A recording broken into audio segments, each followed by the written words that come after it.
بسم اللہ الرحمن الرحیم۔ السلام علیکم۔ علی دینی مثال میں خوش آمدید کہتا ہوں۔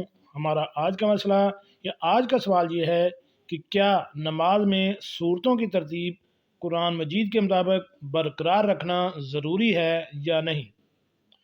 آج کا ہمارا ڈے ہے 284۔ چلیے ناظرین چلتے ہیں اس سوال کے جواب کی جانب۔ ناظرین سوال یہ ہے کہ کیا نماز میں صورتوں کی ترتیب برقرار رکھنا ضروری ہے؟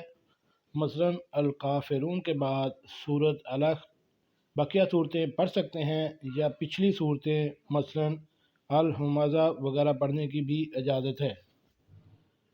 اس سوال کا جواب یہ ہے کہ واضح رہے کہ فرض نماز میں صورتوں کو قرآن مجید کی ترتیب کے مطابق پڑھنا قرات کے واجبات میں سے ہے، نماز کے واجبات میں سے نہیں۔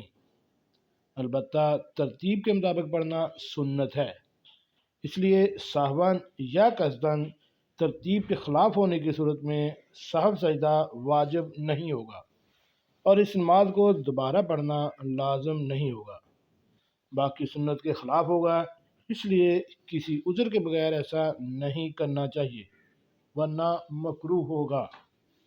البتہ نفل نماز میں قصداً قرآن مجید کی ترتیب کے خلاف قرات کرنا مکروہ نہیں ہے، تاہم ترتیب میں پڑھنا بہتر ہے۔ ناظرین یہ فتویٰ نمبر بھی موجود ہے اور یہ فتویٰ دیا ہے علامہ محمد یوسف صاحب نے جامعہ اسلامیہ بنوری ٹاؤن مالو نے۔ ایسی معلوماتی ویڈیو حاصل کرنے کے لیے میرے اس چینل دینی مسائل کو